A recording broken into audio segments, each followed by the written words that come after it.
இது கிராமங்களுக்கு ஒரு அன்பான வேண்டுகோள்.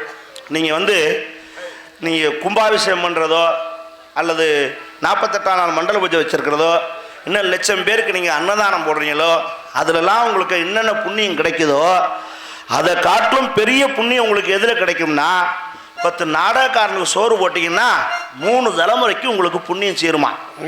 என்னடா அவன் சோத்துக்கு சேர்த்தவனா இருப்பான் போல இருக்கு இப்படியெல்லாம் சொல்கிறான்னு நினைக்காதீங்க. சொல்கிறதுல காரணம் இருக்குது, பொய் சொல்லலை. என்ன காரணம்னா மேடையில் நாடக நடிகன் கடவுளுக்கு சவமா இந்த அரிதாரத்தை பூசி, அரிதாரம்னா பவுடர், இது அரிதாரங்கிறது தான். அரிதாரம் ஏன்னு சொல்கிறோம்னா ஹரினா மகாவிஷ்ணு, தாரம்னா பொண்டாட்டி.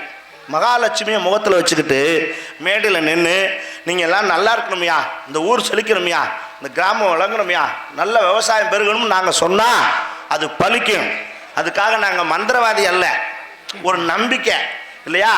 அதுக்காகத்தான் மேடையில் நின்று முருகனா நிற்கிற பார்த்து எல்லாரும் கையெடுத்து கும்பிட்றாங்கன்னா என்ன காரணம்? அவர் நடிகர்னா முருகனா நினச்சி தான் கும்பிடுவாங்க. ஆமாம். அதனால் எங்களுக்கு சோறு போட்டால் உங்களுக்கு பெரிய புண்ணியம். காரணம் 10 நாடகக்காரனுக்கு சோறு போடுறதும் 10 பரதேசிக்கு சோறு போடுறதும் ஒன்று.